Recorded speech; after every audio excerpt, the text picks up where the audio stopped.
one day, yung isang bagay na laging laman ng prayers mo will turn into reality.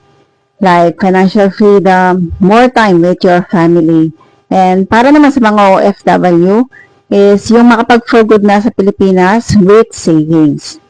Pero sabi nga nila, prayer without action is meaningless. Kaya kung ang pinagpipray mo lagi is financial freedom, pero nagsisettle ka lang sa isang source of income, na kung yung sahod mo kung hindi kulang, sakto lang, then matatagalan ka. Kaya kung isa ka sa mga naghahanap ng another source of income na pwede mong gawin na kahit nasa bahay ka lang or kahit sa mga bakante mo lang na oras, then this digital system is for you. By the way, ang ginagawa lang pala dito is nagsiset lang ng appointment sa local and international markets. All scripts are provided na dito. Make sure lang na ikaw ay 20 years old and above, may sariling cellphone, stable internet connection, and makapag-render ka kahit 2 to 3 hours a day lang.